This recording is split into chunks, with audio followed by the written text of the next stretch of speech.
ಅಫ್ಘಾನಿಸ್ತಾನದಲ್ಲಿ ಆತ್ಮಾಹುತಿ ಬಾಂಬ್ ದಾಳಿ ಪ್ರಕರಣ ನಡೆದಿದೆ. ಅಫ್ಘಾನಿಸ್ತಾನದ ರಾಜಧಾನಿ ಕಾಬೂಲ್ನಲ್ಲಿ ಮಸೀದಿಯ ಒಳಗೆ ಈ ಒಂದು ಆತ್ಮಾಹುತಿ ಬಾಂಬ್ ದಾಳಿ ನಡೆದಿರೋದು.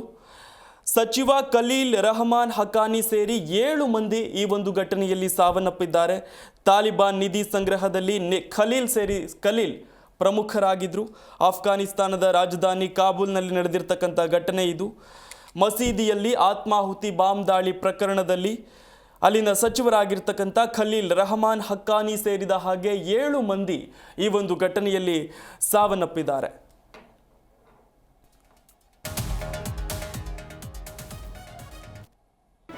ಜಿ ಕನ್ನಡ ನ್ಯೂಸ್ ಈಗ ನಿಮ್ಮ ಮನೆಯಲ್ಲೇ ನೋಡಿ.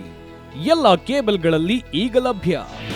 ನಿಮ್ಮ ನೆಚ್ಚಿನ ಜಿ ಕನ್ನಡ ನ್ಯೂಸ್ ಈಗ ಸನ್ ಡೈರೆಕ್ಟ್ ನಲ್ಲಿ number 292, Tata play number 1664, Jio TV number 1334, NXT digital number 30, in cable number 30, city networks 51, U digital number 162, GTPL number 17, Rockline telecommunications number 42, Shri Basaveshwara cable number 168, rural cable network 60, Vinayaka digital 57, Abhishek cable 821, city channel 53, Siddeshwara cable network 57, ವಿ4 digital infotech 628, Surya digital networks 53, Gajanan digital number 836, Malnad infotech private limited number